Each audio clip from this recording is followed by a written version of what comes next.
मेरे प्यारे देशवासियों,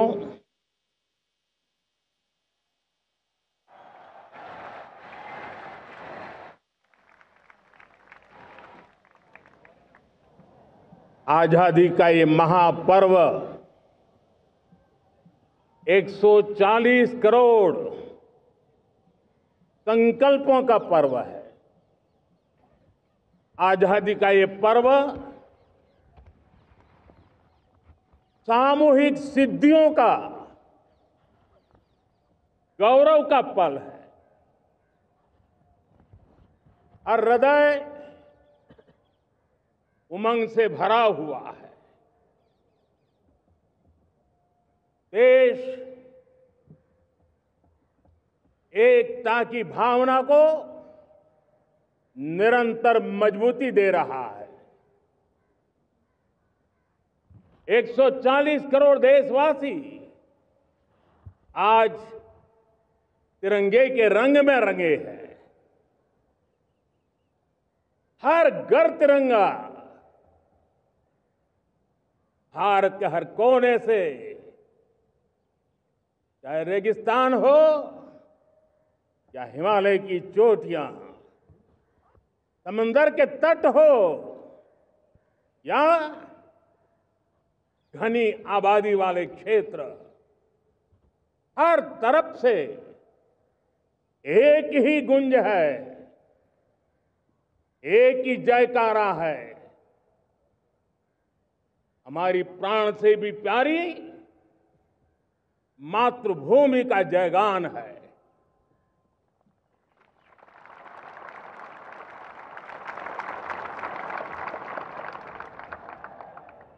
मेरे प्यारे देशवासियों,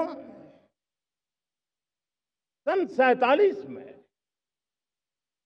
अनंत संभावनाओं के साथ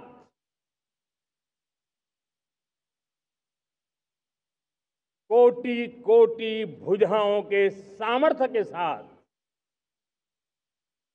हमारा देश आजाद हुआ। देश की आकांक्षाएं उड़ाने भर रही थी, लेकिन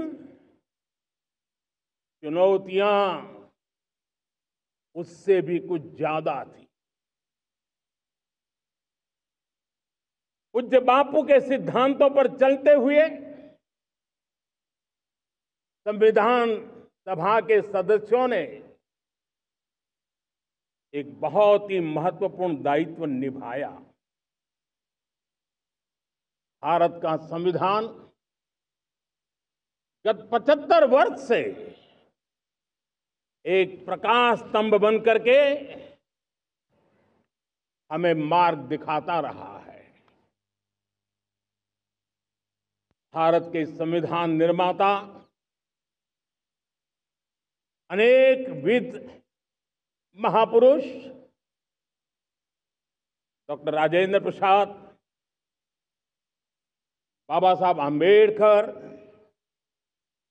पंडित नेहरू, सरदार वल्लभ भाई पटेल, डॉक्टर सर्वपल्ली राधाकृष्णन जी, इतना ही नहीं, हमारी नारी शक्ति का भी योगदान कम नहीं था।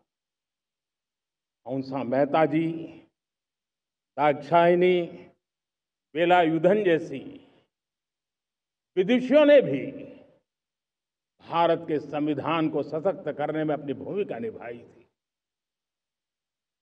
आज लाल किले की प्राचीर से देश का मार्गदर्शन करने वाले, देश को दिशा देने वाला संविधान के निर्माताओं को आदरपूर्वक नमन करता हूं।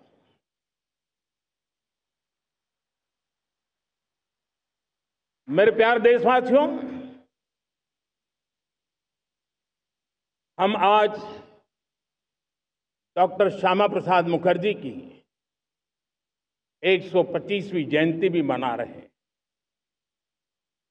डॉक्टर श्यामा प्रसाद मुखर्जी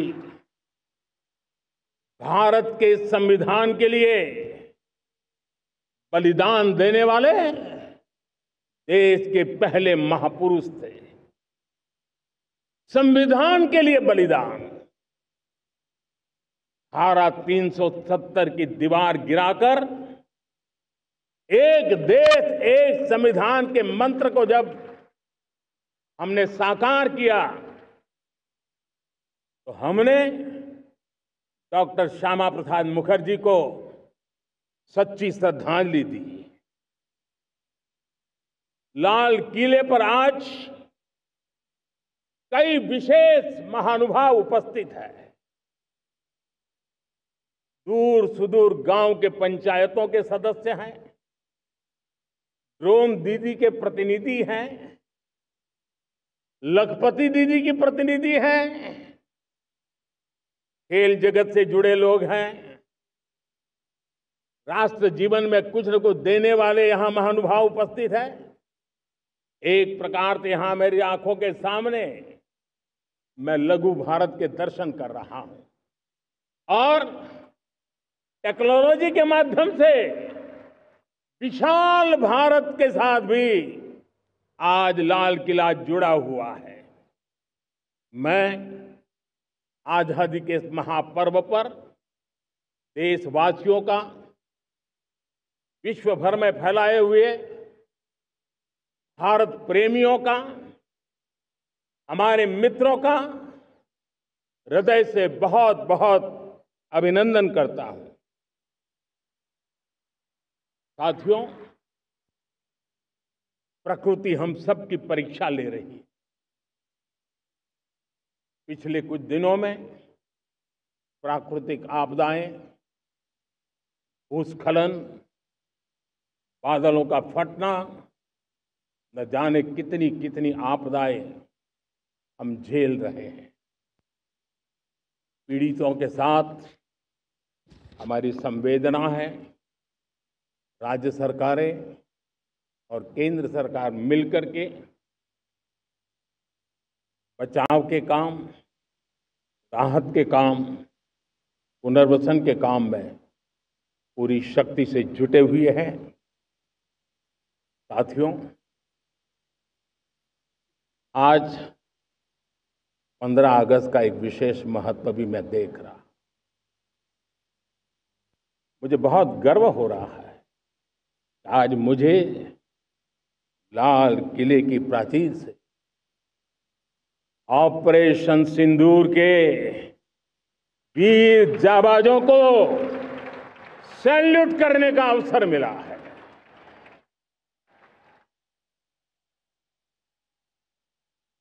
हमारे वीर जाबाज सैनिकों ने दुश्मनों को उनकी कल्पना से परे सजा दी है।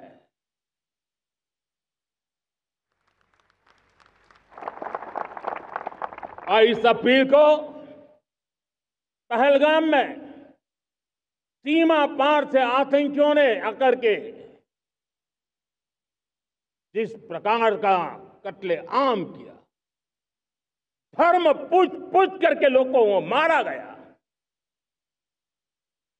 पत्नी के सामने पति को गोलियां दी, बच्चों के सामने अपने पिता को मौत के घाट उतार दिया गया। पूरा हिंदुस्तान आक्रोश से भरा हुआ था। पूरा विश्व भी इस प्रकार से संहार से चौंक गया था। मेरे प्यारे देशवासियों, ऑपरेशन सिंदूर उसी आक्रोश की अभिव्यक्ति है।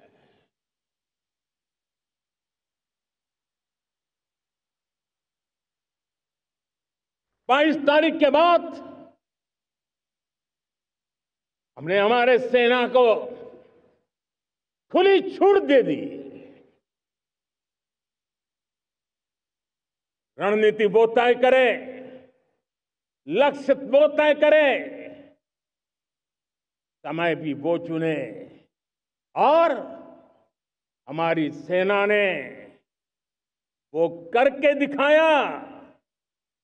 जो कई दशकों तक कभी हुआ नहीं था। सैकड़ों किलोमीटर दुश्मन की धरती पर घुस करके आतंकी हेडक्वार्टर्स को मिट्टी में मिला दिया, आतंकी इमारतों को खंडहर बना दिया।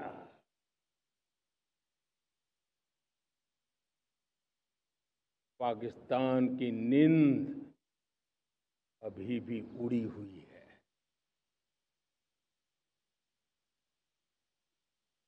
पाकिस्तान में हुई तबाही इतनी बड़ी है कि रोज नए नए खुलासे हो रहे हैं, नई नई जानकारियां आ रही हैं। मेरे प्यारे देशवासियों, हमारा देश कई दशकों से आतंक को झेलता आया हुआ है। देश के सीने को छलनी कर दिया गया है। अब हमने एक न्यू नॉर्मल प्रस्थापित किया। आतंक को और आतंकी को पालने पोसने वालों को, आतंकियों को ताकत देने वालों को अब हम अलग अलग नहीं मानेंगे।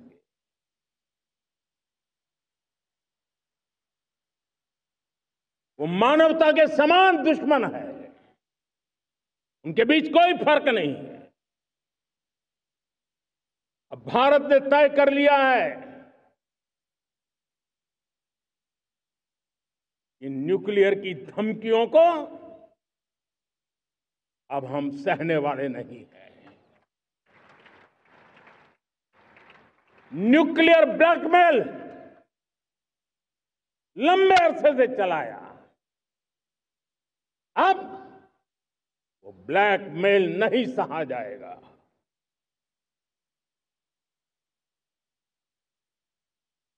आगे भी अगर दुश्मनों ने ये कोशिश जारी रखी, हमारी सेना तय करेगी, सेना की शर्तों पर, सेना जो समय निर्धारित करे उस समय पर, सेना जो तौर तरीके तय करे उस तौर तरीके से, सेना जो लक्ष्य तय करे उस लक्ष्य को अब हम अमल में ला करके रहने वाले हैं। हम मुंह तोड़ जवाब देंगे। मेरे प्यारे देशवासियों, भारत ने तय कर लिया है, खून और पानी एक साथ नहीं बहेंगे।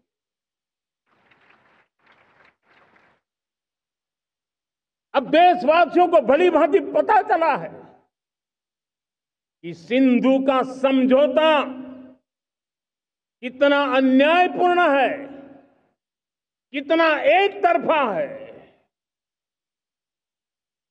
भारत से निकलती नदियों का पानी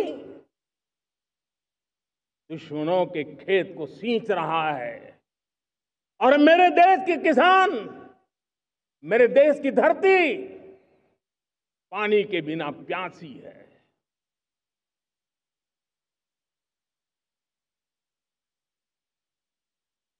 ये ऐसा समझौता था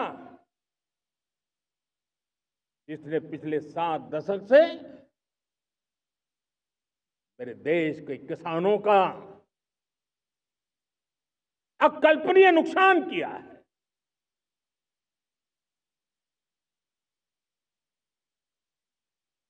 अब हिंदुस्तान के हक का जो पानी है उस पर अधिकार सिर्फ और सिर्फ हिंदुस्तान का है, हिंदुस्तान के किसानों का है। भारत कतई सिंधु समझौते को, उस स्वरूप को दशकों तक सहा है, उस स्वरूप को आगे नहीं सहा जाएगा। किसान हित में, राष्ट्र हित में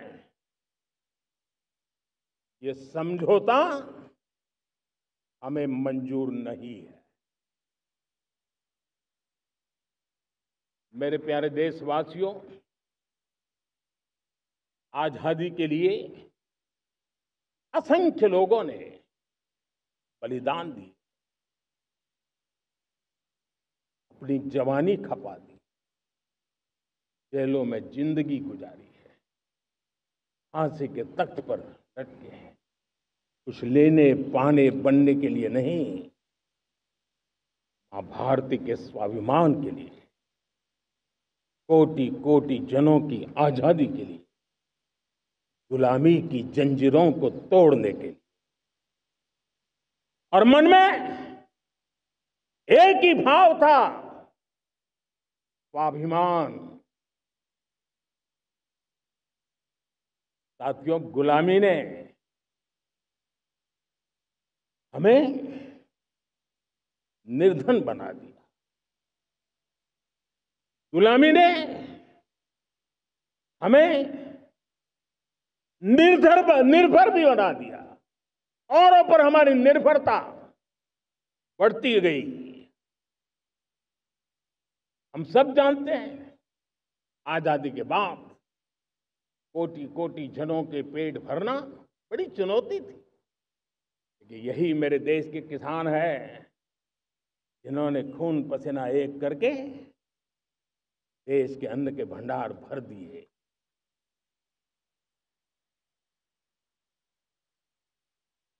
अनाज के संबंध में देश को आत्मनिर्भर बना दिया। एक राष्ट्र के लिए आत्मसम्मान की सबसे बड़ी कसौटी आज भी उसकी आत्मनिर्भरता है। और मेरे प्यारे देशवासियों, विकसित भारत का आधार भी है आत्मनिर्भर भारत।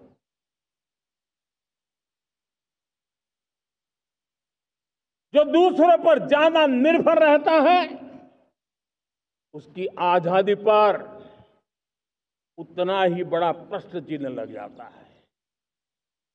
और दुर्भाग्य तो तब बन जाता है जब निर्भरता की आदत लग जाए, पता ही ना चले हम कब आत्मनिर्भरता छोड़ रहे हैं और कब किसी के निर्भर हो जाते हैं।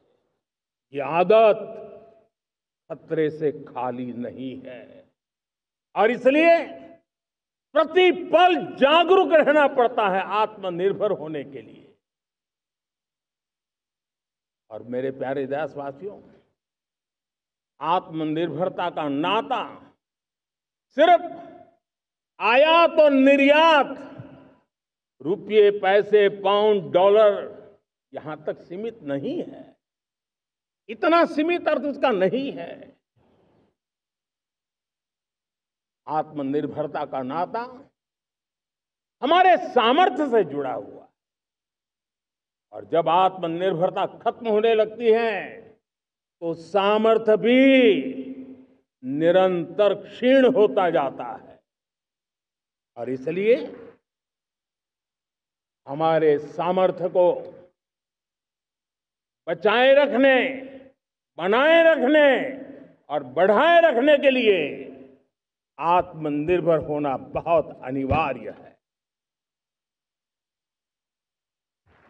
साथियों, हमने ऑपरेशन सिंदूर में देखा है मेड इन इंडिया की कमाल क्या थी। दुश्मन को पता तक न चला कि कौन से शस्त्रास्त्र है, ये कौन सा सामर्थ्य है जो पलक भर में उनको नष्ट कर रहा है।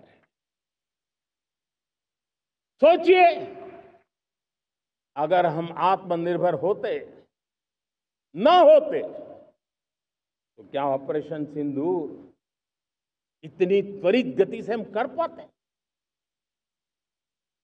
पता नहीं कौन सप्लाई देगा नहीं देगा, साजो सामान मिलेगा नहीं मिलेगा, इसी की चिंता बनी रहती। लेकिन हमें मेड इन इंडिया की शक्ति हमारे हाथ में थी, सेना के हाथ में थी। इसलिए बिना चिंता, बिना रुकावट, बिना हिचकिचाहट हमारी सेना अपना पराक्रम करती रही। और ये पिछले 10 साल से लगातार डिफेंस के क्षेत्र में आत्मनिर्भरता पर हम एक मिशन लेकर के चले हैं, उसके नतीजे आज नजर आ रहे हैं। साथियों, मैं एक और विषय पर आपका ध्यान आकर्षित करना चाहता हूं। ये बात से कोई इनकार नहीं कर सकता कि 21वीं सदी टेक्नोलॉजी ड्रिवन सेंचुरी है। और जब टेक्नोलॉजी ड्रिवन है और इतिहास की तरफ नजर करें तो पता है, इतिहास गवाह है, जिन जिन देशों ने टेक्नोलॉजी में महारत हासिल की, वो देश विकास की ऊंचाइयों को पार कर गए, शिखर पर पहुंच गए। आर्थिक शक्ति नए पैमाने पर पहुंचती गई। हम जब टेक्नोलॉजी के अलग अलग आयामों की बात करते हैं तो मैं आपका ध्यान आकर्षित करता हूं सेमीकंडक्टर्स पे। उदाहरण के तौर पे बताता हूं, मैं यहां लाल किले से किसी सरकार की आलोचना करने के लिए खड़ा नहीं हुआ और नहीं मैं करना चाहता, लेकिन देश की युवा पीढ़ी को जानकारी होना भी उतना जरूरी है। हमारे देश में 50-60 साल पहले सेमीकंडक्टर को लेकर के फाइलें शुरू हुई। 50-60 साल पहले फैक्ट्री का विचार चालू हुआ। आप मेरे नौजवानों जानकर के हैरान हो जाएंगे, आज सेमीकंडक्टर जो पूरी दुनिया की एक ताकत बन गया है, 50-60 साल पहले वो विचार, वो फाइलें अटक गई, लटक गई, अटक गई। सेमीकंडक्टर के विचार की ही भ्रूण हत्या हो गई। 50-60 साल गवा दिए। हमारे बाद कई देश सेमीकंडक्टर में आज महारत हासिल करके दुनिया में अपनी ताकत को प्रस्थापित कर रहे हैं। साथियों, आज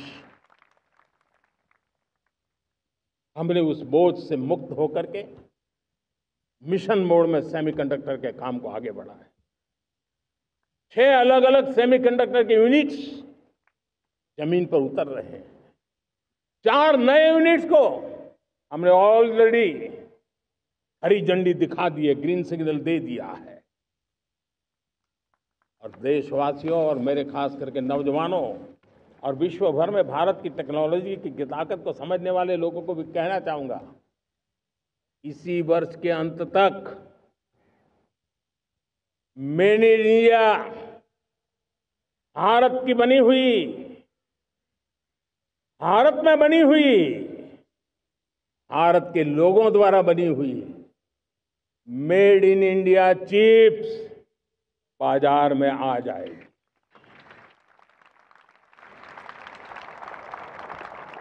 मैं दूसरा उदाहरण देना चाहता हूं।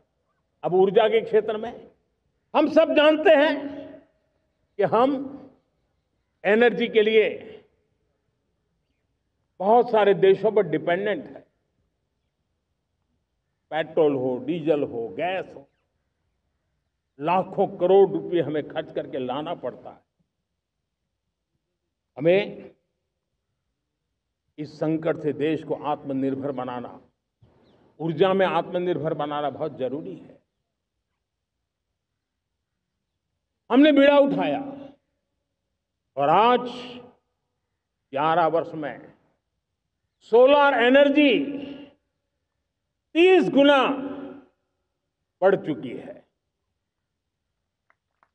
हम नए नए डैम बना रहे हैं ताकि हाइड्रो का विस्तार हो और हमें क्लीन एनर्जी की उपलब्ध हो।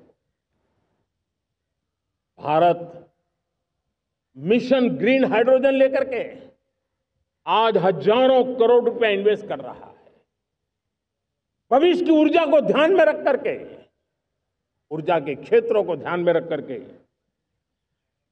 भारत न्यूक्लियर एनर्जी पर भी बहुत बड़े इनिशिएटिव ले रहा है। न्यूक्लियर एनर्जी में 10 नए न्यूक्लियर रिएक्टर तेजी से काम कर रहे हैं। 2047 तक, जो कि हमने विकसित भारत का लक्ष्य तय किया है, जब देश की आजादी के 100 साल होंगे, हम परमाणु ऊर्जा क्षमता 10 गुना से भी अधिक बढ़ाने का संकल्प लेकर के आगे बढ़ रहे हैं। मेरे प्यारे देशवासियों, रिफॉर्म एक निरंतर प्रक्रिया है। समयानुकूल परिस्थिति के अनुसार रिफॉर्म करते जाना होता है। हम न्यूक्लियर एनर्जी के क्षेत्र में बहुत बड़े रिफॉर्म लेकर के आए।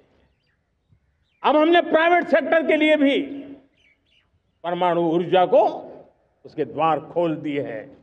हम शक्ति को जोड़ना चाहते हैं। मेरे प्यारे देशवासियों, दुनिया जब आज ग्लोबल वार्मिंग को लिए चिंता करती है, तब मैं विश्व को भी बताना चाहता हूं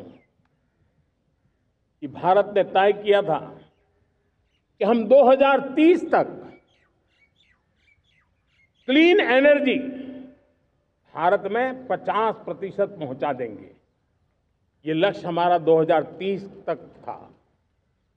मेरे देशवासियों का सामर्थ्य देखिए, मेरे देशवासियों की संकल्प शक्ति देखिए, मेरे देशवासियों को विकसित भारत बनाने का संकल्प को पूर्ण करने के लिए उनकी दौड़ देखिए। हमने जो लक्ष्य 2030 में तय किया था, वो 50% क्लीन एनर्जी का लक्ष्य 2025 में हमने कर लिया। 5 साल पहले हमने अचीव कर लिया, क्योंकि विश्व के प्रति भी हम उतने ही संवेदनशील हैं, प्रकृति के प्रति भी उतने ही हम जिम्मेवार लोग हैं। मेरे प्यारे देशवासियों, बजट का बहुत बड़ा हिस्सा ये पेट्रोल, डीजल, गैस, इन सब को लाने के लिए खर्च होता था। लाखों करोड़ रुपए चले जाते थे। अगर हम ऊर्जा में डिपेंडेंट न होते, तो वो धन मेरे देश के नौजवानों के भविष्य के लिए काम आता। वो धन मेरे देश के गरीबों को गरीबी के खिलाफ लड़ाई लड़ने में काम आता। वो धन मेरे देश के किसानों के कल्याण में काम आता। वो धन मेरे देश के गांव की परिस्थिति को पलटने के लिए काम आता। लेकिन हमें विदेशों को देना पड़ रहा। अब हम आत्मनिर्भर बनने की दिशा में काम कर रहे हैं। देश को विकसित बनाने के लिए हम अब समुद्र मंथन की तरफ भी जा रहे हैं। हमारे समुद्र के मंथन को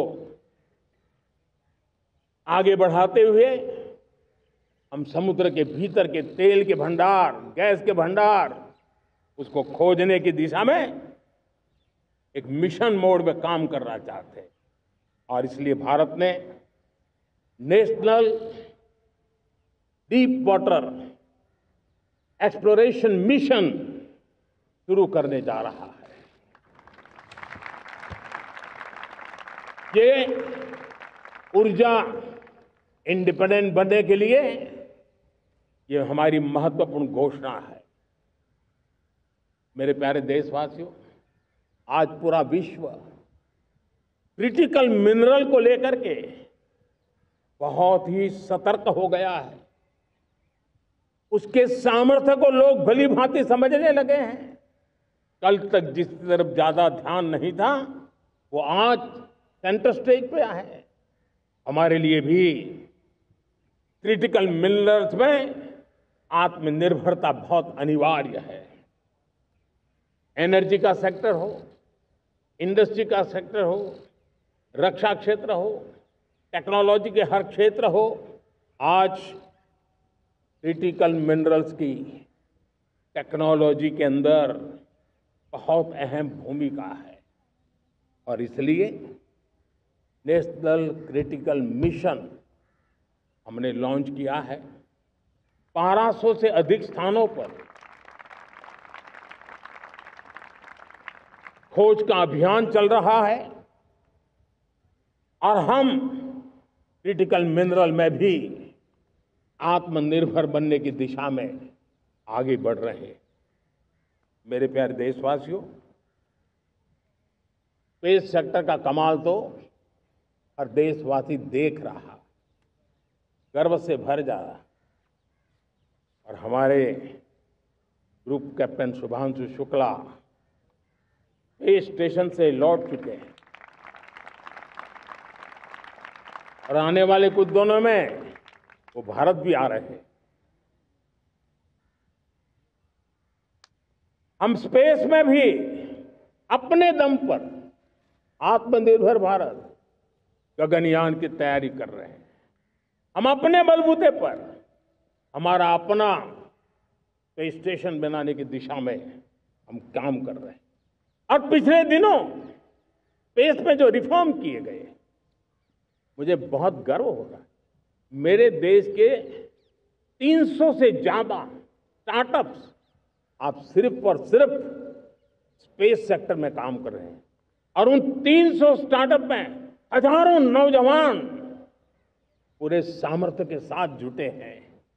ये है मेरे देश के नौजवानों की ताकत और ये है हमारे देश के नौजवानों के प्रति विश्वास। मेरे प्यारे देशवासियों, 140 करोड़ भारतवासी 2047 में जब आजादी के 100 साल होंगे, विकसित भारत के संकल्प को परिपूर्ण करने के लिए पूरी ताकत से जुटे हैं। इस संकल्प की पूर्ति के लिए भारत आज हर सेक्टर में आधुनिक इकोसिस्टम तैयार कर रहा है और आधुनिक इकोसिस्टम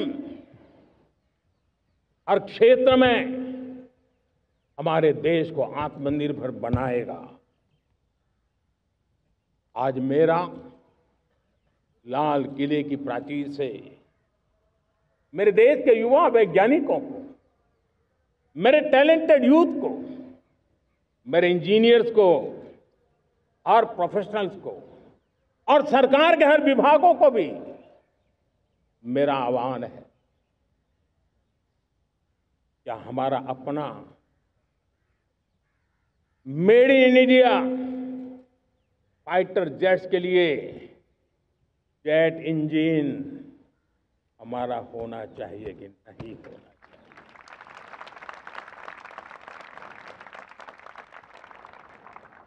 हम फार्मा ऑफ द वर्ल्ड माने जाते हैं। वैक्सीन में हम नए नए विक्रम स्थापित करते हैं, लेकिन क्या समय की मांग नहीं है हम रिसर्च और डेवलपमेंट में और ताकत लगाएं? हमारे अपने पेटेंट हो, हमारी अपनी बनाई हुई मानव जात के कल्याण की सस्ते से सस्ती और सबसे कारगर नई नई दवाइयों की शोध हो, हर संकट में साइड इफेक्ट के बिना मानव जात के कल्याण में काम आए। बायो 3 पॉलिसी भारत सरकार ने बनाई है। मैं देश के नौजवानों को कहता हूं, आइए बायो 3 पॉलिसी का अध्ययन करके अब कदम उठाइए। देश का भाग्य बदलना है, आपका सहयोग चाहिए। मेरे प्यारे देशवासियों, आज आईटी का युग है, डेटा की ताकत है। क्या समय की मांग नहीं है? ऑपरेटिंग सिस्टम से लेकर के साइबर सुरक्षा तक, डीप टेक से लेकर के आर्टिफिशियल इंटेलिजेंस तक, सारी चीजें हमारी अपनी हो, इस पर हमारे ही लोगों का सामर्थ्य जुटा हुआ हो, उनकी सामर्थ्य शक्ति का विश्व को परिचय करा है। साथियों, आज दुनिया में सोशल मीडिया का हो, बाकी प्लेटफॉर्म का हो, दुनिया के प्लेटफॉर्म पर हम काम कर रहे हैं। दुनिया ने हमने दिखा दिया है, यूपीआई का हमारा प्लेटफॉर्म आज दुनिया को अजोबा कर रहा है। हमारे में सामर्थ्य है।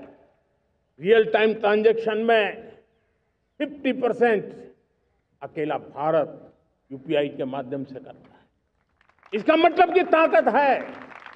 क्रिएटिव वर्ल्ड हो, सोशल मीडिया हो, ये जितने भी प्लेटफॉर्म्स हैं, मेरे देश के नौजवानों में चुनौती करता हूं आपको, आइए हमारे अपने प्लेटफॉर्म क्यों ना हो, हम क्यों दूसरों पर निर्भर रहे, क्यों भारत का धन बाहर जाए।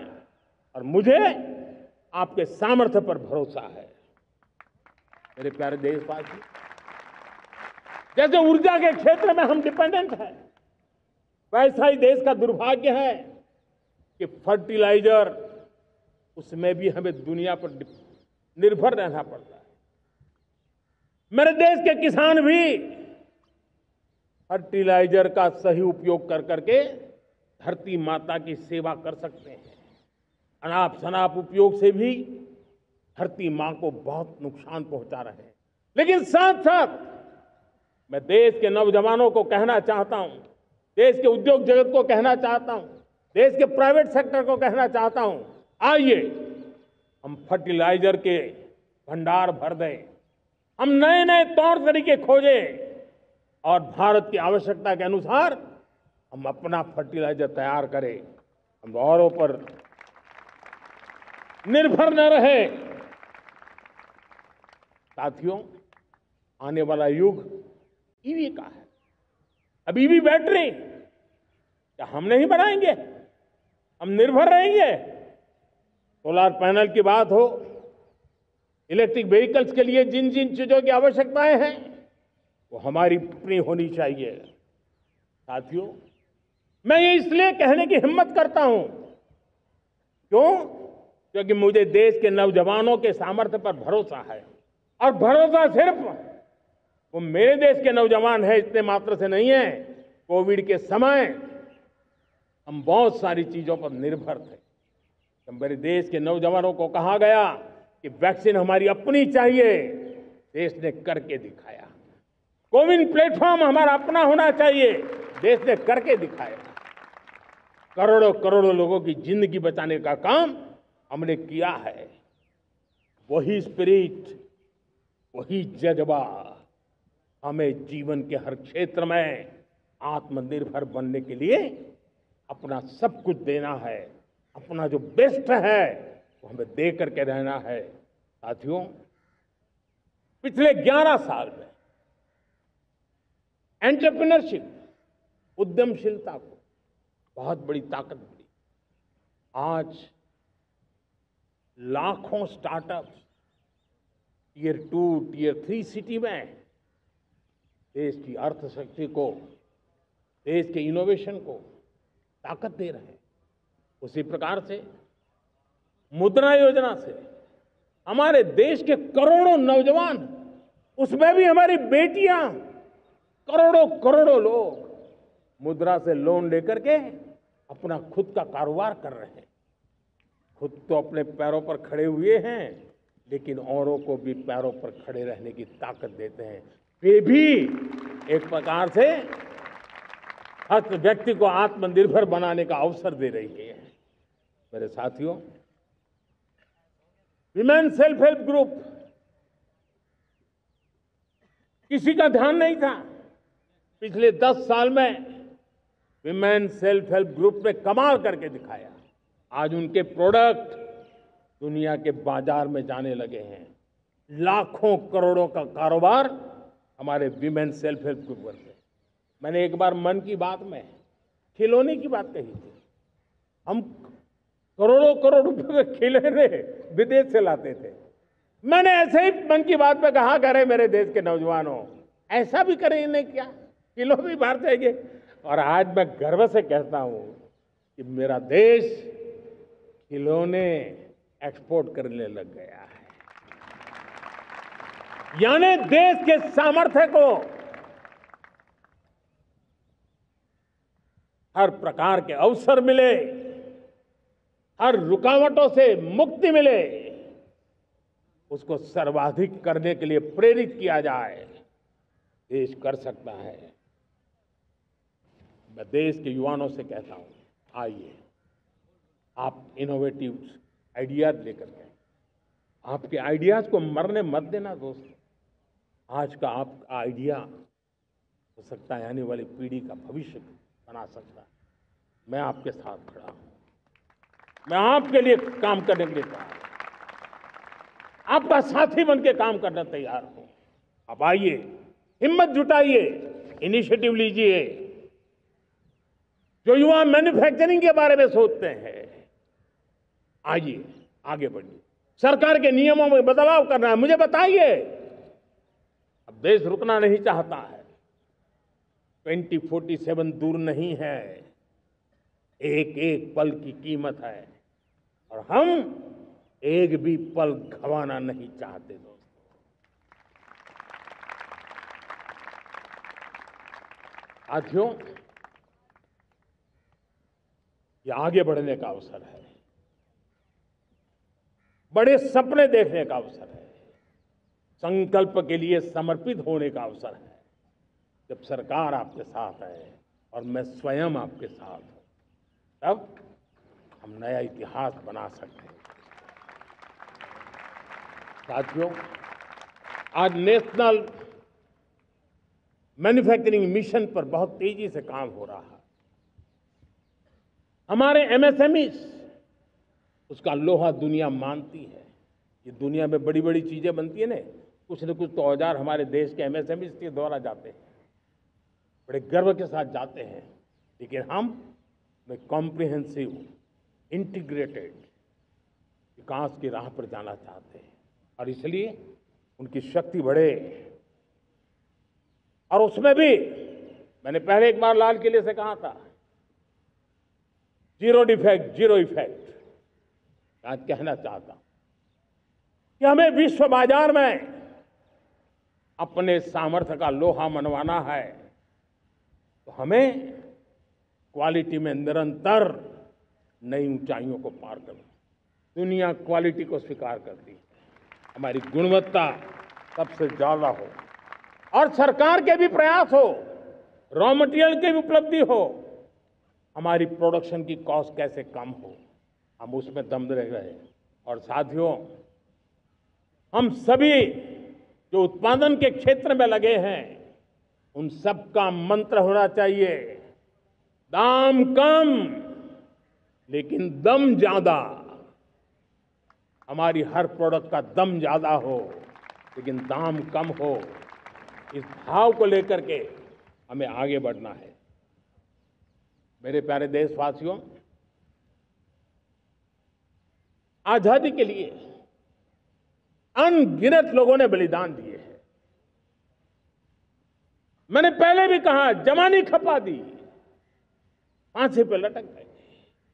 क्यों? स्वतंत्र भारत के लिए। 75-100 साल पहले का वो कालखंड याद कीजिए। पूरा देश स्वतंत्र भारत के मंत्र को लेकर के जीता था। आज समय की मांग है, स्वतंत्र भारत का मंत्र लेकर के जीने वालों ने हमें स्वतंत्र भारत दिया। आज 140 करोड़ देशवासियों का एक ही मंत्र होना चाहिए, समृद्ध भारत। अगर कोटि कोटि लोगों के बलिदान से स्वतंत्र भारत हो सकता है, तो कोटि कोटि लोगों के संकल्प से, पुरुषार्थ से, आत्मनिर्भर बनने से वोकल फॉर लोकल की बात करने से, स्वदेशी का मंत्र को जापने से समृद्ध भारत भी बन सकता है। वो पीढ़ी स्वतंत्र भारत के लिए खप गई थी, ये पीढ़ी समृद्ध भारत के लिए नए कदम उठाए, यही समय की मांग है। और इसलिए मैं आज बार बार आग्रह करता हूं और मैं देश के सभी इन्फ्लुएंसर्स को कहना चाहता हूं, इस मंत्र को आगे बढ़ाने में मेरी मदद कीजिए। मैं सभी राजनीतिक दलों को, राजनेताओं को सबसे कहता हूं कि आइए, ये किसी राजनीतिक दल का एजेंडा नहीं है, भारत हम सबका है। हम मिलकर के वोकल फॉर लोकल उस मंत्र को हर नागरिक के जीवन का मंत्र बनाएं। भारत में बनी हुई, भारत के नागरिकों के पसीने से बनी हुई वो चीजें जिसमें भारत की मिट्टी की महक हो और जो भारत के आत्मनिर्भर के संकल्प को ताकत देता हो, हम उसी को खरीदेंगे, हम उसी का उपयोग करेंगे, हम उस दिशा में आगे आए। यह हमारा सामूहिक संकल्प हो, देखते ही देखते हम दुनिया बदल देंगे। दोस्तों, मैं आज हर छोटे मोटे व्यापारी को, दुकानदार से आग्रह करना चाहता हूं, आपकी भी जिम्मेवारी है। हम छोटे थे, हमने कभी बाजार में देखा नहीं था कि शुद्ध घी की दुकान, ऐसे ही लिखा जाता था घी की दुकान, लेकिन समय रहते लोग लिखने लगे शुद्ध घी की दुकान।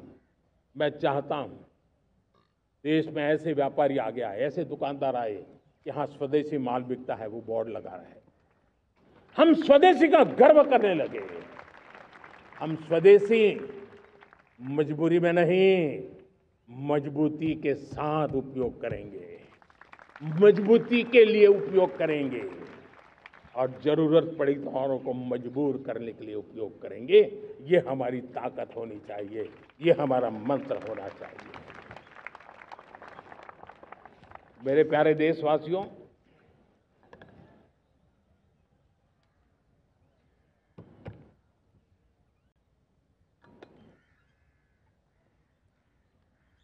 मुझे बहुत लंबे समय से सरकार में काम करने का अवसर मिला है। मैंने कई सारे उतार चढ़ाव देखे हैं, सरकारों की मुसीबतों से भी मैं परिचित हूं, व्यवस्थाओं की मर्यादाओं से भी परिचित हूं, लेकिन उसके बावजूद भी हमारी जिम्मेवारी है कि हम किसी की लकीर को छोटी करने में अपनी ताकत बर्बाद न करें।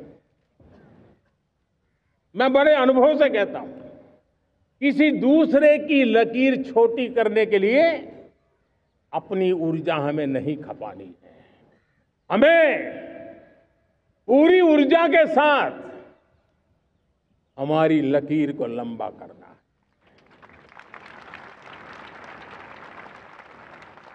हम अगर अपनी लकीर लंबी करते हैं तो दुनिया भी हमारा लोहा मानेगी। आज जब वैश्विक परिस्थितियों में आर्थिक स्वार्थ दिनों दिन बढ़ रहा है, तब समय की मांग है कि हम उन संकटों के रोते बैठने की जरूरत नहीं है, हिम्मत के साथ हम अपनी लकीर को लंबी करें। और मैं 25 साल के शासन के अनुभव से कह सकता हूं, अगर ये रास्ता हमने चुन लिया, हर किसी ने चुन लिया, तो फिर कोई स्वार्थ हमें अपनी चंगुल में नहीं फंसा सकता है।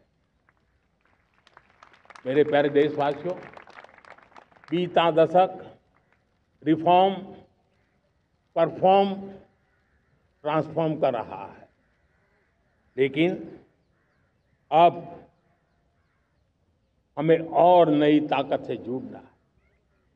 पिछले दिनों हमने कई रिफॉर्म्स किए। एफडीआई हो, इंश्योरेंस कंपनी की बात हो, विश्व की यूनिवर्सिटीज को भारत के अंदर स्थान देने की बात हो, कई रिफॉर्म्स किए हैं। 40,000 से ज्यादा अनावश्यक कंप्लायंसेस को हमने खत्म किया है। इतना ही नहीं, 1500 से अधिक पुराने कानून जो बाबा आदम के जमाने के थे, उन सबको हमने खत्म कर दिया है। हमने दर्जनों कानूनों को सरल करने के लिए संसद में जाकर के जनता के हितों को सर्वोपरि रख करके बदलाव किए हैं।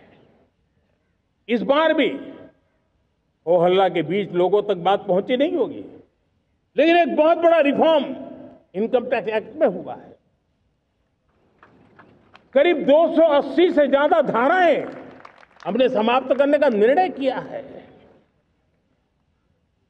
और साथियों, सिर्फ आर्थिक मोर्चे पर ही रिफॉर्म नहीं, हमने नागरिक के जीवन को भी आसान बनाने के लिए रिफॉर्म किए। इनकम टैक्स रिफंड की बात हो, रिफॉर्म का परिणाम है। फेसलेस असेसमेंट की बात हो, रिफॉर्म का परिणाम है। 12 लाख तक आज इनकम टैक्स से मुक्ति दे देना, देश का जो भविष्य बनाने में उत्सुक है, ऐसा मेरा मध्यम वर्ग का परिवार आज फूला नहीं समा रहा है। कभी किसी ने सोचा नहीं था कि 12 लाख रुपए तक का इनकम टैक्स पर जीरो कर दिया जाएगा। आज कर लिया है। जब देश का सामर्थ्य बढ़ता है तो देशवासियों को लाभ मिलता है। अंग्रेजों के जमाने से दंड संहिता में हम दबे पड़े थे। दंड का भय दिखा करके जीवन चल रहा था। 75 साल आजादी के ऐसे ही गए। हमने दंड संहिता को खत्म कर दिया, न्याय संहिता को ले आए हैं। न्याय संहिता में भारत के नागरिक के प्रति विश्वास का भाव है। भारत के नागरिक के अंदर अपनेपन का भाव है, संवेदनशीलताओं से भरा हुआ है। हमने रिफॉर्म की यात्रा को तेज करने के लिए बीड़ा उठाया। हम बहुत तेजी से आगे बढ़ना चाहते हैं। मैं चाहता हूं देशवासियों, देश के लिए कर रहा हूं, मैं मेरे लिए नहीं कर रहा हूं, किसी का बुरा करने के लिए नहीं कर रहा हूं। मेरे राजनीतिक दल, मेरे प्रतिस्पर्धी साथी भी देश की उज्जवल भविष्य के लिए आगे आए, हमारा साथ दें। स्ट्रक्चरल रिफॉर्म्स की बात हो, रेगुलेटरी रिफॉर्म्स की बात हो, पॉलिसी रिफॉर्म की चर्चा हो, प्रोसेस रिफॉर्म की चर्चा हो, प्रोसीड्यूरल रिफॉर्म्स करने की जरूरत हो, हर प्रकार के रिफॉर्म्स ये आज हमने मकसद बना करके चले हैं। और मेरे प्यारे देशवासियों, नेक्स्ट जनरेशन रिफॉर्म्स के लिए हमने एक टास्क फोर्स गठित करने का निर्णय किया है। ये टास्क फोर्स समय सीमा में इस काम को पूरा करे। वर्तमान नियम, कानून, नीतियां, रीतियां 21वीं सदी के अनुकूल, वैश्विक वातावरण में अनुकूल और भारत को 2047 में विकसित राष्ट्र बनाने के संदर्भ में नए सिरे से तैयार हो और उसका समय सीमा में अपना कार्य पूरा करने के लिए इस टास्क फोर्स की रचना की है। साथियों, ये रिफॉर्म के कारण जो नए लोग अपना भविष्य बनाने चाहते हैं उनको तो हिम्मत मिलेगी। हमारे स्टार्टअप्स हो, हमारे लघु उद्योग हो, हमारे गृह उद्योग हो, उन लोग उद्यमियों को उनकी कंप्लायंस कॉस्ट बहुत कम हो जाएगी और उसके कारण उनको एक नई ताकत मिलेगी।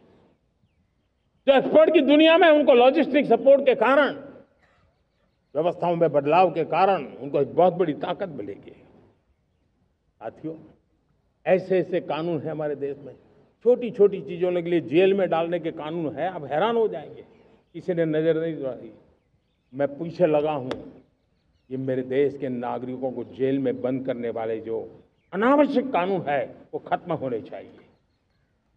हम संसद में पहले भी बिल लाए थे, इस बार भी लेके आए हैं। साथियों, इस दिवाली में आपकी डबल दिवाली का काम मैं करने वाला हूं। इस दिवाली में आपको एक बहुत बड़ा तोहफा देशवासियों को मिलने वाला है। पिछले 8 साल से हमने जीएसटी का बहुत बड़ा रिफॉर्म किया। पूरे देश में टैक्स के बर्डन को कम किया, टैक्स की व्यवस्थाओं को सरल किया और 8 साल के बाद समय की मांग है कि हम एक बार उसको रिव्यू करें।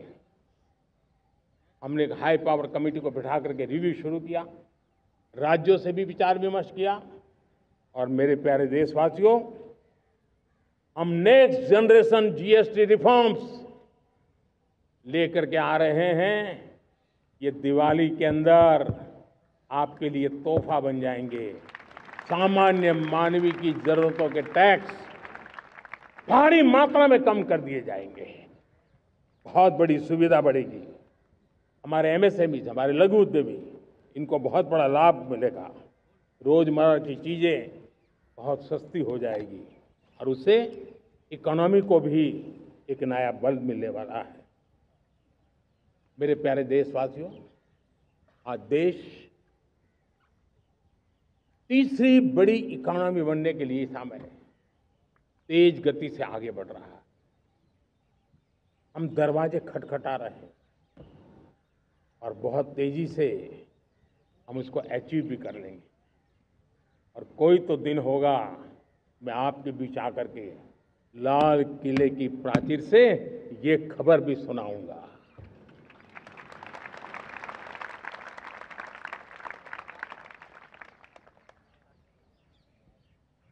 आज भारत की अर्थव्यवस्था और आर्थिक स्थिति को लेकर पूरी दुनिया आश्वस्त है।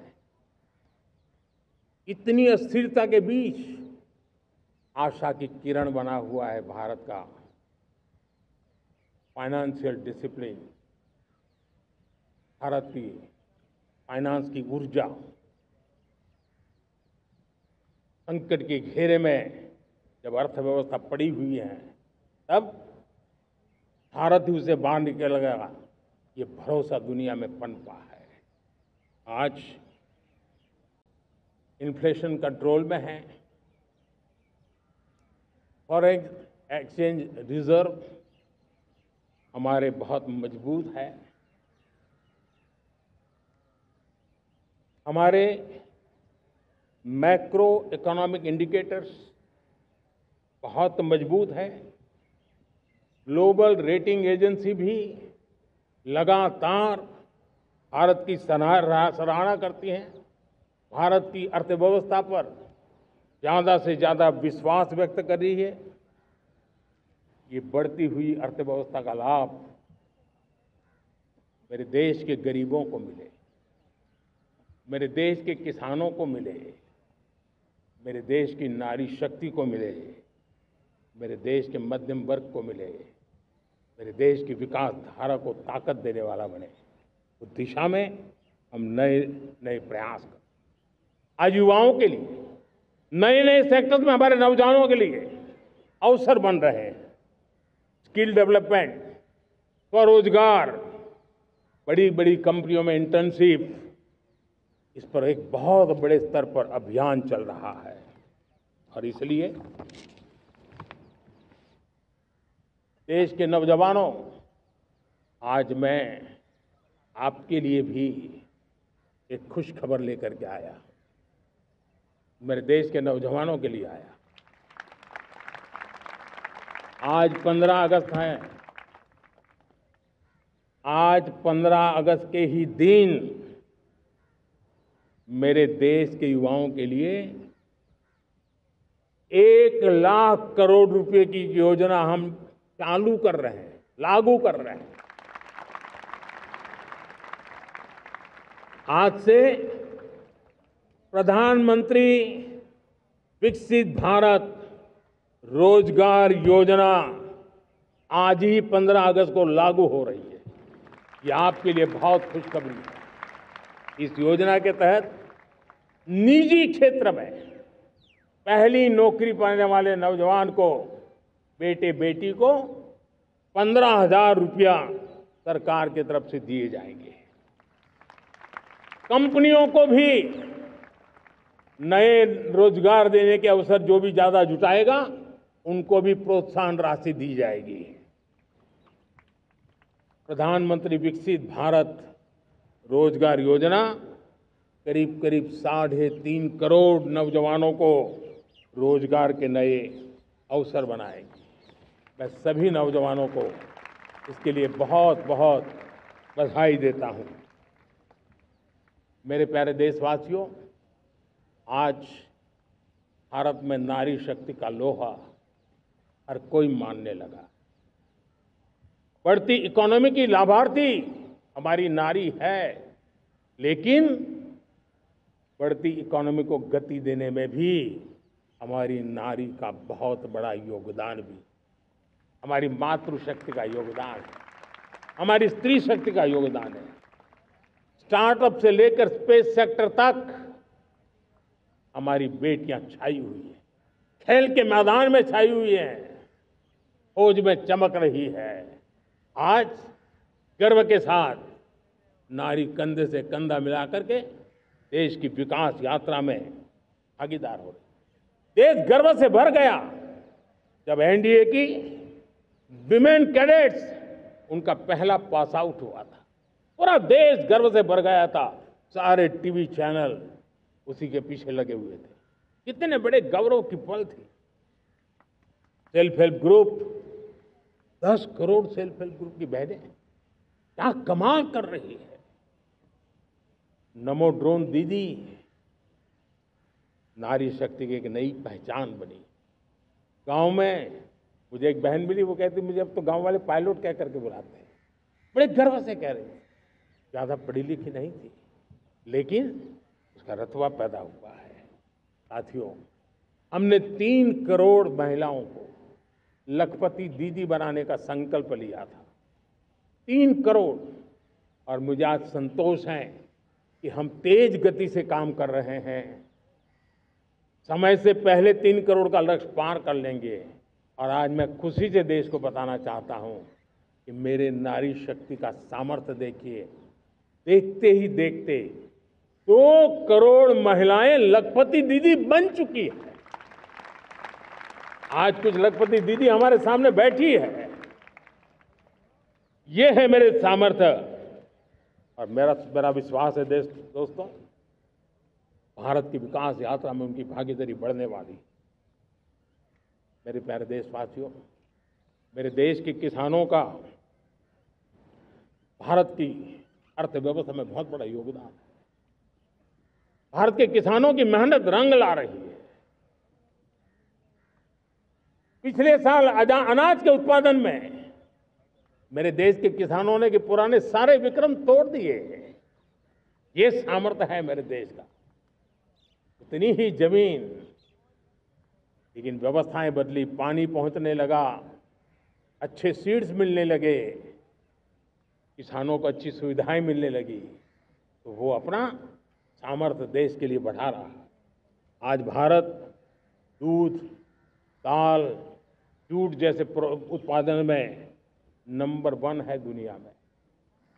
आज दुनिया का दूसरा सबसे बड़ा फिश प्रोड्यूसर, मेरे मछुआरा भाई बहनों की ताकत देखिए। फिश प्रोड्यूशन में दुनिया में हम दूसरे नंबर पर पहुंच चुके हैं। आज भारत चावल, गेहूं, फल और सब्जी के उत्पादन में भी दुनिया में दूसरे नंबर पर पहुंच चुका है। साथियों, आपको खुशी होगी, मेरे देश के किसान जो पैदावार देते हैं, आज वो उत्पादन दुनिया के बाजार में पहुंच रहा है। 4 लाख करोड़ रुपया एग्रो प्रोडक्ट का एक्सपोर्ट हुआ है। ये मेरे देश के किसानों ने भी ताकत दिखाई है। हम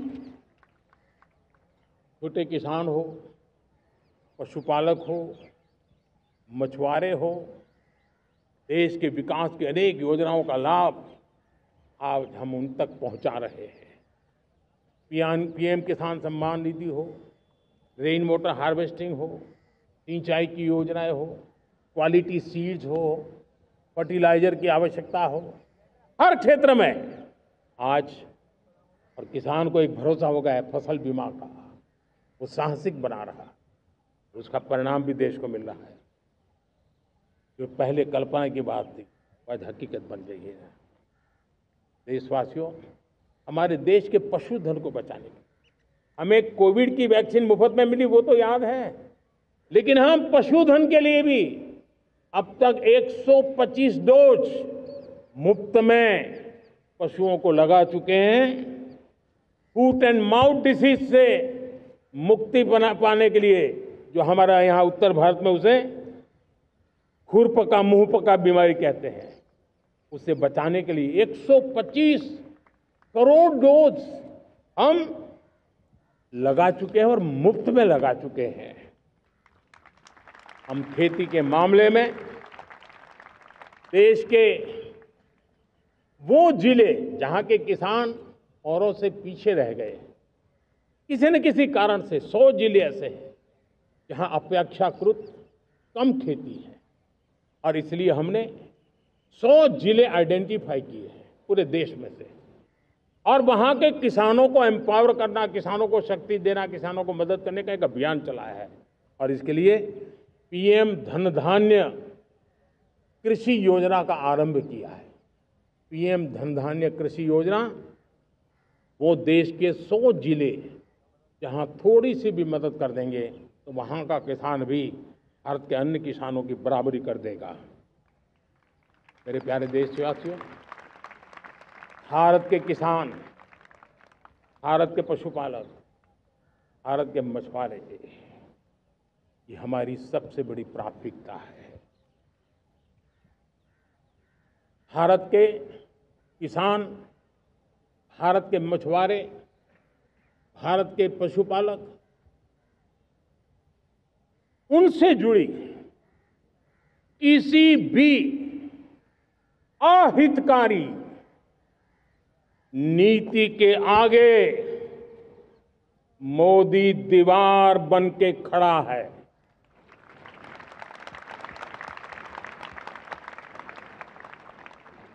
भारत अपने किसानों, अपने पशुपालकों, अपने मछुआरों के संबंध में कभी भी कोई समझौता नहीं स्वीकार करेगा।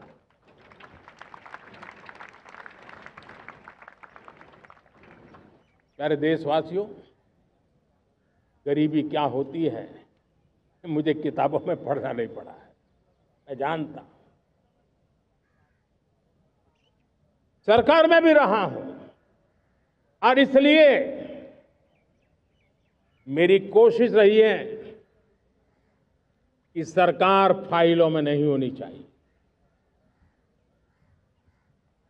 सरकार देश के नागरिकों की लाइफ में होनी चाहिए। दलित हो, पीड़ित हो, शोषित हो, वंचित हो, उनके लिए सकारात्मक रूप से सरकारें प्रोएक्टिव हो, सरकारें प्रो पीपल हो, उस दिशा में हम निरंतर प्रयास कर रहे हैं। समाज के हर जरूरत व्यक्ति के लिए, कुछ लोगों को लगता है कि सरकार की योजनाएं पहले भी आती थी, जी नहीं, हम सरकार की योजनाओं को जमीन पर उतार रहे हैं, सैचुरेशन पर बल देते हैं, और सामाजिक न्याय का अगर कोई सच्चा एजुकेशन है तो सैचुरेशन में है, जिसमें कोई हकदार छूटे नहीं, हकदार के घर तक सरकार जाए और उसे अपना हक की चीजें मिले, उसके लिए हम काम कर रहे हैं। जनधन अकाउंट जब खोले गए ना, वो सिर्फ बैंक का अकाउंट था ऐसा नहीं है, उसे एक स्वाभिमान मिला था कि बैंक के दरवाजे मेरे लिए भी खुलते हैं, मैं भी बैंक के दरवाजे में जाकर के टेबल पे हाथ रख करके बात कर सकता हूं। ये विश्वास हमने जगाया है।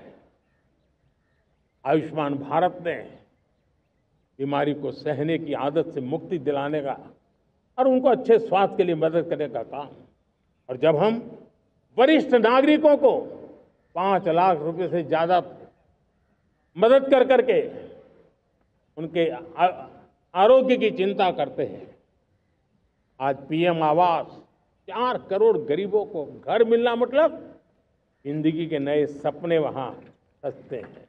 वो सिर्फ 4 दीवारें नहीं है दोस्तों। रेहड़ी पटरी वालों के लिए पीएम स्वनिधि योजना, जो कभी ब्याज के चक्कर में फंसा रहता था, आज पीएम स्वनिधि से रेहड़ी पटरी वाला भी, और आपने देखा वो यूपीआई से पैसे लेता है, यूपीआई से पैसे देता है। ये बदलाव आखिरी व्यक्ति तक चिंता लोगों की लाइफ में सरकार होनी चाहिए। उसी के कारण ये जमीन से जुड़ी योजनाएं बनती हैं और जमीन से जुड़ी योजनाएं जमीन पर उतरती हैं और जमीन से उतरी हुई योजनाएं जीवन में बदलाव लाने का एक सशक्त माध्यम बन जाती हैं। एक समय था, गरीब हो, पीड़ित हो, आदिवासी हो, वंचित हो, दिव्यांग हो, हमारी विधवा माताएं बहनें हो, अपने हक के लिए दर दर भटकते रहते थे। सरकारी दफ्तरों में चक्कर लगाते लगाते जिंदगी पूरी हो जाती। आज सरकार आपके दरवाजे पर आती है, सैचुरेशन के अप्रोच को लेकर के आती है। करोड़ों लाभार्थियों को सरकारी योजनाओं का लाभ मिल रहा है। डायरेक्ट बेनिफिट ट्रांसफर एक बहुत बड़ा क्रांतिकारी काम हुआ है। साथियों, गरीबी हटाओ के नारे देश ने बहुत सुने हैं, लाल किले से भी सुने, और देश सुन सुन करके थक गया था और देश ने मान लिया था कि गरीबी हट नहीं सकती है। लेकिन जब हम योजनाओं को गरीब के घर तक ले जाते हैं, विश्वास को गरीब के मन में हम पैदा करते हैं, तब मेरे देश के 25 करोड़ गरीब गरीबी को परास्त कर करके, गरीबी से बाहर निकल करके एक नया इतिहास बनाते हैं। आज 10 करोड़ गरीब और 10 वर्ष में 25 करोड़ से ज्यादा गरीब गरीबी को परास्त कर करके गरीबी से बाहर निकले हैं और एक न्यू मिडिल क्लास तैयार हुआ है। मेरे साथियों, ये न्यू मिडिल क्लास और मिडिल क्लास एक ऐसी जुगलबंदी है जिसमें एस्पिरेशन भी है, एफर्ट भी है। वो देश को आगे बढ़ाने के लिए बहुत बड़ा सामर्थ्य बनने वाली है। मेरे प्यारे देशवासियों, बहुत ही निकट भविष्य में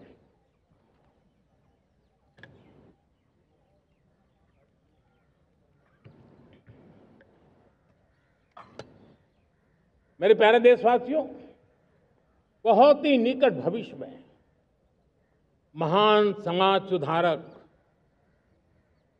महात्मा ज्योतिबा फुले जी की 200वीं जयंती आ रही है।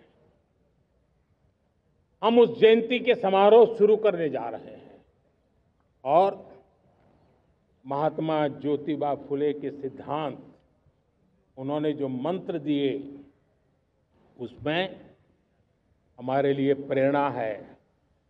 पिछड़े को प्राथमिकता, पिछड़े को प्राथमिकता देते हुए हम परिवर्तन की ऊंचाइयों को प्राप्त करना चाहते हैं। हम इसके लिए परिश्रम की पराकाष्ठा करना चाहते हैं। हम पारदर्शी नीतियों के द्वारा पिछड़ों को प्राथमिकता, ये हम धरती पर उतारना चाहते हैं, हर पिछड़े के जीवन में उतारना चाहते हैं। साथियों, रेहड़ी पटरी वालों के लिए स्वनिधि योजना हो या हमारे हुनर वाले, हाथ से काम करने वाले विश्वकर्मा योजना की बात हो, आदिवासी में भी जो पिछड़े रह गए हैं उनके लिए पीएम जनधन की योजना की बात हो, हमारे पूर्वी भारत को विकास में पूरे देश के अंदर बराबरी में लाना और उनको नेतृत्व देने की दिशा में काम हो। हम सिर्फ समाज पिछड़े हो उनकी चिंता तक अटकने वाले नहीं है। जो क्षेत्र पिछड़े हैं उनको भी हम प्राथमिकता देना चाहते हैं। जो जिले पिछड़े रहे हैं हम उनको प्राथमिकता देना चाहते हैं। जो ब्लॉक पिछड़े रहे हैं उनको प्राथमिकता देना चाहते हैं। हमने 100 एस्पिरेशनल डिस्ट्रिक्ट, 500 एस्पिरेशनल ब्लॉक, उसी मिशन में काम किया है। हमने पूर्वी भारत के विकास के लिए हजारों करोड़ रुपए के इंफ्रास्ट्रक्चर के प्रोजेक्ट को बल दिया है। हमने पूर्वी भारत के जीवन को बदल करके देश की विकास यात्रा में भागीदार बनने का। मेरे प्यारे देशवासियों, जीवन हर क्षेत्र में विकास होना चाहिए। विकास के लिए खेल का भी महत्व होता है। और मुझे खुशी है कि एक जमाना था जहाँ बच्चे खेल में अगर समय लगाते हैं तो माँ बाप ज़्यादा पसंद नहीं करते थे। आज एकदम से उलट गया है। अगर बच्चे खेलकूद में आगे आते हैं, रुचि लेते हैं, तो माँ बाप गर्व से भर जाते हैं। मैं इसे एक शुभ संकेत मानता हूँ। मेरे देश के परिवार के अंदर खेल को प्रोत्साहन का वातावरण मैं देखता हूँ, मेरा मन गर्व से भर जाता है। मैं इसे देश के भविष्य के लिए बहुत शुभ संकेत मानता हूँ। और साथियों, इस खेल को बढ़ावा देने के लिए हमने नेशनल स्पोर्ट्स पॉलिसी कई दशकों के बाद हम देश में खेलो भारत नीति को लेकर के आए हैं, ताकि एक खेल जगत का सर्वांगीण विकास का प्रयास हो। स्कूल से लेकर के ओलंपिक तक हम एक पूरा इकोसिस्टम डेवलप करना चाहते हैं। चाहे कोचिंग की व्यवस्था हो, फिटनेस की बात हो, खेल के मैदान हो, खेल की व्यवस्थाएं हो, खेल के लिए आवश्यक साधन हो, लघु उद्योगों को भी खेल के साधन बनाने में मदद करने की बात हो। यानी एक प्रकार से पूरा इकोसिस्टम हम दूर दराज के बच्चों तक पहुंचाना चाहते हैं। लेकिन साथियों, जब मैं फिटनेस की बात करता हूं, जब मैं खेलकूद की बात करता हूं, तब मैं एक चिंता भी आपके सामने रखना चाहता हूं। हमारे देश के हर परिवार को चिंता करनी चाहिए। मोटापा हमारे देश के लिए बहुत बड़ा संकट बनता जा रहा है। आने वाले वर्षों में लोग, जो पंडित लोग हैं वो कहते हैं, जो जानकार लोग कहते हैं, हर तीसरे व्यक्ति में एक व्यक्ति मोटापे का शिकार होगा। हमें मोटापे से बचना है, ओबेसिटी से बचना है। और इसलिए मैंने बाकी सब करना पड़ेगा, लेकिन एक छोटा सा सुझाव दिया था कि परिवार तय करे कि जब खाने का तेल घर में आएगा 10% कम ही आएगा और 10% कम ही उपयोग करेंगे, और हम ओबेसिटी के खिलाफ लड़ाई को जीतने की दिशा में हम अपना योगदान देंगे।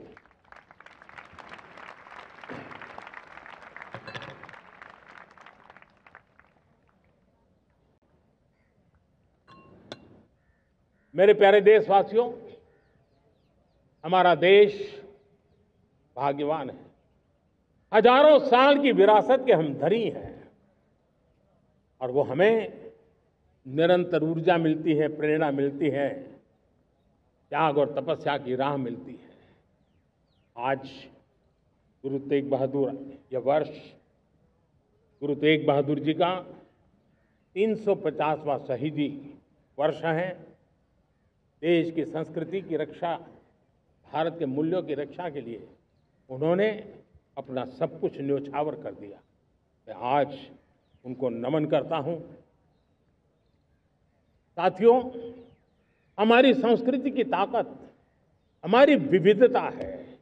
हम विविधता को सेलिब्रेट करना चाहते हैं।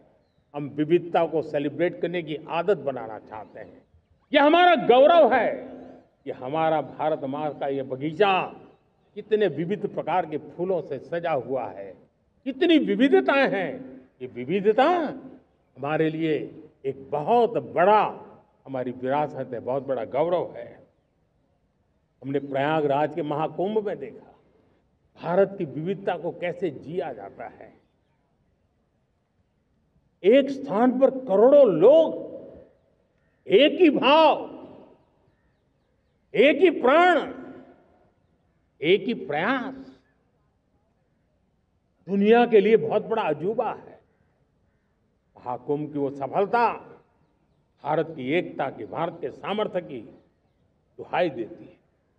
साथियों, हमारा देश भाषाओं की विविधता से बहुत ही भरा हुआ है, पुलकित है। और इसीलिए हमने मराठी, असमिया, बांग्ला, पाली, प्राकृत को क्लासिकल लैंग्वेज का दर्जा दिया है। और मेरा मत है, हमारी भाषाएं जितनी विकसित होगी, हमारी सभी भाषाएं जितनी समृद्ध होगी, हमारे नॉलेज के सिस्टम को भी उतना ही बल मिलने वाला है। और हमारी वो ताकत है, आज जब डेटा का जमाना है ना, तो ये ताकत दुनिया के लिए भी बड़ी ताकत बन सकती है। इतना सामर्थ्य हमारी लैंग्वेज में। हमें हमारी सभी भाषाओं पर गर्व होना चाहिए। हमारी सभी भाषाओं के विकास के लिए हर किसी ने बनते हुए प्रयास करना चाहिए। साथियों, पांडुलिपि में हमारे ज्ञान के भंडार पड़े हैं, लेकिन उसके प्रति उदासीनता रही है। इस बार हमने ज्ञान भारतम योजना के तहत देश भर में जहां भी हस्तलिखित ग्रंथ है, जहां पांडुलिपियां हैं, सदियों पुराने जो दस्तावेज हैं, उनको खोज खोज करके आज की टेक्नोलॉजी का उपयोग करते हुए उस ज्ञान की समृद्धि को आने वाली पीढ़ियों के लिए काम आए, उस दिशा में काम कर रहे हैं। मेरे प्यारे देशवासियों, हमारा स्पष्ट मत है, यह देश सिर्फ सरकारें नहीं बनाती है, ये देश राज सत्ता पर विराजमान लोग ही नहीं बनाते हैं, ये देश शासन की धुरा संभालने वाले नहीं बनाते हैं। ये देश बनता है कोटि कोटि जनों के पुरुषार्थ से, ऋषियों के, मुनियों से, वैज्ञानिकों के, शिक्षकों के, किसानों के, जवानों के, सेना के, मजदूरों के, हर किसी के प्रयास से देश बनता है। हर किसी का योगदान होता है, व्यक्ति का भी होता है, संस्थाओं का भी होता है। आज मैं बहुत गर्व के साथ एक बात का जिक्र करना चाहता हूं। आज से 100 साल पहले एक संगठन का जन्म हुआ, राष्ट्रीय स्वयंसेवक संघ। 100 साल की राष्ट्र की सेवा एक बहुत ही गौरवपूर्ण स्वर्णिम पृष्ठ है। व्यक्ति निर्माण से राष्ट्र निर्माण के संकल्प को लेकर के 100 साल तक मां भारती का कल्याण का लक्ष्य लेकर के लक्षावधि स्वयंसेवकों ने मातृभूमि के कल्याण के लिए अपना जीवन समर्पित किया है। सेवा, समर्पण, संगठन और अप्रतिम अनुशासन, ये जिसकी पहचान रही है, ऐसा राष्ट्रीय स्वयंसेवक संघ दुनिया का ये सबसे बड़ा एनजीओ है। एक प्रकार से 100 साल का उसका समर्पण का इतिहास है। आज लाल किले की प्राचीर से 100 साल की इस राष्ट्र सेवा की यात्रा में योगदान करने वाले सभी स्वयंसेवकों को आदरपूर्वक स्मरण करता हूं और देश गर्व करता है राष्ट्रीय स्वयंसेवक संघ की इस 100 साल की भव्य समर्पित यात्रा को, और हमें प्रेरणा देता रहेगा। मेरे प्यारे देशवासियों, हम समृद्धि की ओर जा रहे हैं, लेकिन समृद्धि का रास्ता सुरक्षा से गुजरता है। पिछले 11 वर्षों में राष्ट्र सुरक्षा, राष्ट्र रक्षा, राष्ट्र के नागरिकों की रक्षा, इन सभी मोर्चों पर हमने पूरे समर्पण भाव से काम किया है। हम बदलाव लाने में सफल हुए हैं। यह देश जानता है कि हमारे देश का बहुत बड़ा जनजातीय क्षेत्र नक्सलवाद की चपेट में, माओवाद की चपेट में पिछले कई दशकों से लहूलुहान हो चुका था। सबसे ज्यादा नुकसान मेरे आदिवासी परिवारों को हुआ। आदिवासी माताओं बहनों ने अपने सपने के होनहार बच्चों को खो दिया। नौजवान बेटे गलत रास्ते पर खींच लिए गए, भटकाए गए, उनकी जीवन को तबाह कर दिया गया। हमने फौलादी हाथ से काम लिया। एक समय था, कभी 125 से ज्यादा जिलों में नक्सलवाद अपनी जड़ें जमा चुका था। माओवाद की चंगुल में हमारे जनजातीय क्षेत्र, हमारे जनजातीय नौजवान फंसे हुए थे और आज 125 जिलों में से कम होते होते हम 20 पर ले आए हैं। उन जनजातीय समाज की सबसे बड़ी हमने सेवा की है। और आप देखिए, एक जमाना था जब बस्तर को याद करते ही माओवाद, नक्सलवाद, बम बंदूक की आवाज सुनाई देती थी। उसी बस्तर में माओवाद नक्सल से मुक्त होने के बाद जब बस्तर के नौजवान ओलंपिक करते हैं, हजारों नौजवान भारत माता की जय बोल करके खेल के मैदान में उतरते हैं, पूरा वातावरण उत्साह से भर जाता है। ये बदलाव देश देख रहा है। जो क्षेत्र कभी रेड कॉरिडोर के रूप में जाने जाते थे, वो आज विकास के ग्रीन कॉरिडोर बन रहे हैं। साथियों, हमारे लिए गर्व की बात है, भारत के नक्शे में जिन क्षेत्रों को लहूलुहान कर दिया गया था, लाल रंग से रंग दिया गया था, हमने वहां संविधान, कानून और विकास का तिरंगा फहरा दिया है। मेरे प्यारे देशवासियों, ये भगवान बिरसा मुंडा की 150वीं जयंती का अवसर है। तब इन जनजातीय क्षेत्रों को नक्सल से मुक्त कर करके, मेरे जनजातीय परिवार के नौजवानों की जिंदगी बचा करके हमने भगवान बिरसा मुंडा को एक सच्ची श्रद्धांजलि दी है।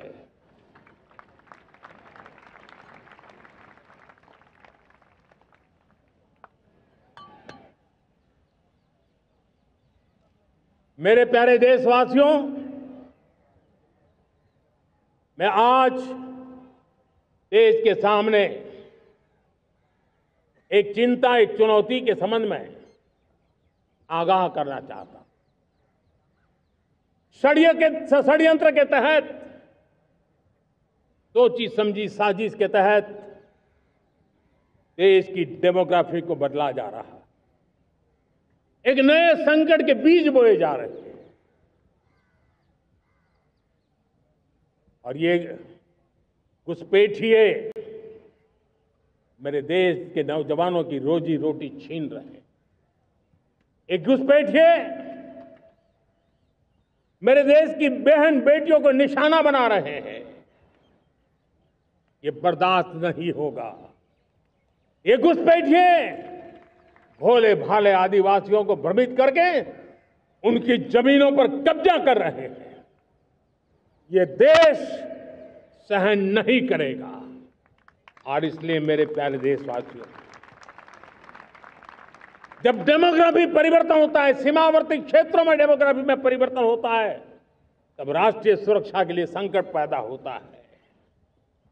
देश की एकता, अखंडता और प्रगति के लिए ये संकट पैदा, सामाजिक तनाव के बीज बो देता है। और कोई देश अपना देश घुसपैठियों के हवाले नहीं कर सकता है। दुनिया का कोई देश नहीं कर सकता है, तो हम भारत को कैसे कर सकते हैं? हमारे पूर्वजों ने त्याग और बलिदान से आजादी पाई है, हमें स्वतंत्र भारत दिया है। उन महापुरुषों के प्रति हमारा कर्तव्य है कि हम हमारे देश में ऐसी हरकतों को स्वीकार न करें। उनकी सच्ची श्रद्धांजलि होगी। और इसलिए मैं आज लाल किले की प्राचीर से कहना चाहता हूं, हमने एक हाई पावर्ड डेमोग्राफी मिशन शुरू करने का निर्णय किया है।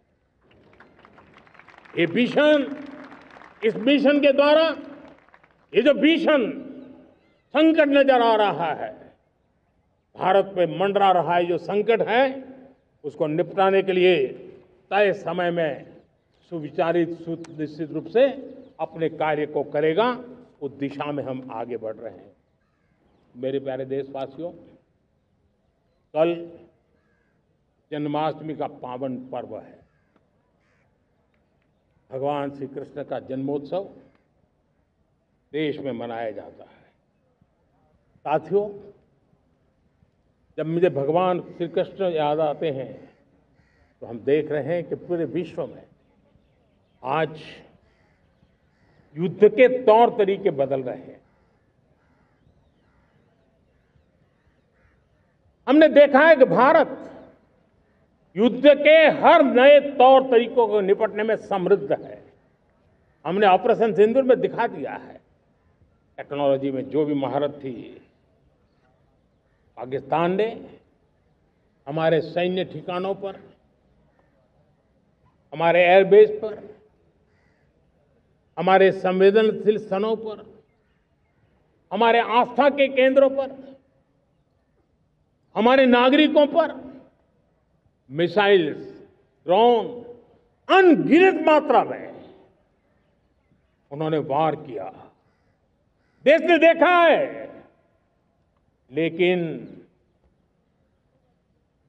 देश को सुरक्षित रखने के जो प्रयास पिछले 10 साल में हुए हैं, उस ताकत का परिणाम था कि उनके हर हमले को हमारे जाबाजों ने और हमारी टेक्नोलॉजी ने तिनके की तरह बिखेर दी।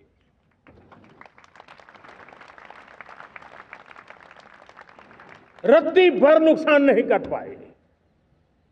और इसलिए जब युद्ध के मैदान में टेक्नोलॉजी का विस्तार हो रहा है, टेक्नोलॉजी हावी हो रही है, तब राष्ट्र की रक्षा के लिए, देश के नागरिकों की सुरक्षा के लिए हमें भी, हमने जो आज महारत पाई है, वो महारत का और विस्तार करने की जरूरत है। हमने आज जो महारत पाई है, उसको लगातार अपग्रेडेड करते रहने की आवश्यकता है। और इसलिए साथियों, मैंने एक संकल्प लिया है, मुझे आपके आशीर्वाद चाहिए, कोटि कोटि देशवासियों के आशीर्वाद चाहिए, क्योंकि समृद्धि कितनी ही क्यों न हो, अगर सुरक्षा के प्रति उदासीनता बरतते हैं तो समृद्धि भी किसी काम की नहीं रहती। और इसलिए सुरक्षा का महत्व बहुत बड़ा है। और इसलिए मैं आज लाल किले की प्राचीर से कह रहा हूं, आने वाले 10 साल में 2035 तक राष्ट्र के सभी महत्वपूर्ण स्थलों, जिनमें सामरिक के साथ साथ सिविलियन क्षेत्र भी शामिल है, जैसे अस्पताल हो, रेलवे हो, जो भी आस्था के केंद्र हो, उन्हें टेक्नोलॉजी के नए प्लेटफॉर्म द्वारा पूरी तरह सुरक्षा का कवच दिया जाएगा। ये सुरक्षा का कवच लगातार विस्तार होता जाए, देश का हर नागरिक सुरक्षित महसूस करे। किसी भी प्रकार की टेक्नोलॉजी हम पर वार करने आ जाए, हमारी टेक्नोलॉजी उससे बेहतर सिद्ध हो। और इसलिए आने वाले 10 साल 2035 तक मैं ये राष्ट्रीय सुरक्षा कवच का विस्तार करना चाहता हूं, मजबूती देना चाहता हूं, आधुनिक बनाना चाहता हूं। और इसलिए भगवान श्री कृष्ण से प्रेरणा पाकर के हमने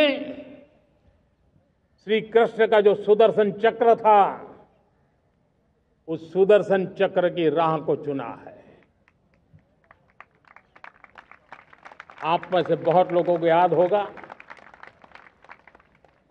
जब महाभारत की लड़ाई चल रही थी, श्री कृष्ण ने अपने सुदर्शन चक्र से सूर्य के प्रकाश को रोक दिया था और दिन में ही अंधेरा कर दिया था। सूर्य प्रकाश को सुदर्शन चक्र से रोक दिया था। और तब अर्जुन ने जो शपथ ली थी जयद्रथ का वध करने की, उस प्रतिज्ञा को अर्जुन पूर्ण कर पाए थे। वो सुदर्शन चक्र के पराक्रम और रणनीति का परिणाम था। अब देश सुदर्शन चक्र मिशन लॉन्च करेगा।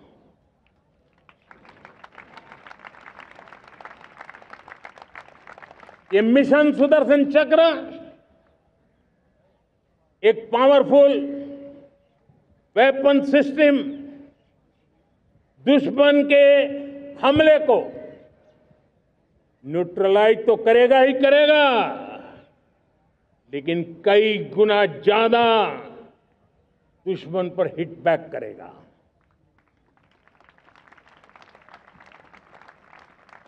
हमने भारत के इस मिशन सुदर्शन चक्र के लिए कुछ मूलभूत बातें भी तय की है। आने वाले 10 सालों में हम उसको प्रखरता से आगे बढ़ाना चाहते हैं। एक तो ये पूरी आधुनिक सिस्टम, इसके लिए रिसर्च, डेवलपमेंट, उसकी मैन्युफैक्चरिंग हमारे देश में ही हो, हमारे देश के नौजवानों के टैलेंट से हो, हमारे देश के लोगों के द्वारा बनी। दूसरा, एक ऐसी व्यवस्था होगी जो वॉरफेयर के हिसाब से भविष्य में क्या क्या संभावनाएं हैं उसका हिसाब किताब लगा करके +1 की स्ट्रेटेजी वर्कआउट करेगी। और तीसरा, सुदर्शन चक्र की एक ताकत थी, वो बहुत ही प्रिसाइज, जहां जाना था वहीं जाता था और वापस श्री कृष्ण के पास लौट के आता था। हम इस सुदर्शन चक्र के द्वारा भी टारगेटेड प्रिसाइज एक्शन के लिए भी व्यवस्था को विकसित करने की दिशा में आगे बढ़ेंगे। और इसलिए युद्ध के बदलते तौर तरीकों में राष्ट्र की सुरक्षा, नागरिकों की सुरक्षा के लिए मैं बड़े प्रतिबद्धता के साथ इस कार्य को आगे बढ़ाने के लिए वचन देता हूं। मेरे प्यारे देशवासियों, जब हम लोकतंत्र की बात करते हैं, स्वतंत्र भारत की बात करते हैं, तब हमारा संविधान हमारे लिए सर्वोच्च दीप स्तंभ होता है, हमारा प्रेरणा का केंद्र होता है। लेकिन आज से 50 साल पहले भारत के संविधान का गला घोंट दिया गया था, भारत के संविधान के पीठ पे छुरा भोंक दिया गया था, देश को जेल खाना बना दिया गया था, आपातकाल लगा दिया गया था, इमरजेंसी थोप दी गई थी। इमरजेंसी के 50 साल हो रहे हैं। देश की किसी भी पीढ़ी ने संविधान की हत्या के इस पाप को कभी भूलना नहीं चाहिए। संविधान की हत्या करने वाले पापियों को नहीं भूलना चाहिए। और हमें भारत के संविधान के प्रति अपने समर्पण को और मजबूती देते आगे बढ़ना चाहिए। वो हमारी प्रेरणा है। मेरे प्यारे देशवासियों, मैंने इसी लाल किले से पंच प्रण की बात कही थी। मैं आज लाल किले से फिर से एक बार मेरे देशवासियों का पुनः स्मरण जरूर करना चाहता हूं। विकसित भारत बनाने के लिए न हम रुकेंगे, न हम झुकेंगे। हम परिश्रम की पराकाष्ठा करते रहेंगे और अपनी आंखों के सामने 2047 में विकसित भारत बना करके रहेंगे। मेरे प्यारे देशवासियों, हमारा दूसरा प्रण है कि हम हमारे जीवन में, हमारी व्यवस्थाओं में, हमारे नियम कानून परंपराओं में गुलामी का एक भी कण अब बचने नहीं देंगे। हम हर प्रकार की गुलामी से मुक्ति पाकर के ही रहेंगे। मेरे प्यारे देशवासियों, हम अपनी विरासत पर गर्व करेंगे। हमारी पहचान का सबसे बड़ा आभूषण, सबसे बड़ा गहना, सबसे बड़ा मुकुटमणि हमारी विरासत है। हम विरासत का गर्व करेंगे। मेरे प्यारे देशवासियों, इन सब के लिए एकता, ये मंत्र सबसे बड़ा शक्तिशाली मंत्र है। और इसलिए एकता की डोर को कोई काट न सके, ये हमारा सामूहिक संकल्प होगा। मेरे प्यारे देशवासियों, मां भारती के प्रति कर्तव्य निभाना ये पूजा से कम नहीं है, तपस्या से कम नहीं है, आराधना से कम नहीं है। और उसी भाव से हम सब मातृभूमि के कल्याण के लिए परिश्रम की पराकाष्ठा करते हुए 2047 विकसित भारत के लक्ष्य को पार करने के लिए अपने आप को अपा देंगे, अपने आप को झोंक देंगे। जो भी सामर्थ्य है, कोई भी अवसर को छोड़ेंगे नहीं। इतना ही नहीं, नए अवसरों को निर्माण करेंगे और निर्मित करने के बाद हम 140 करोड़ देशवासियों के सामर्थ्य से आगे बढ़ते ही रहेंगे, बढ़ते ही रहेंगे, बढ़ते ही रहेंगे। मेरे प्यारे देशवासियों, हमें याद रखना है,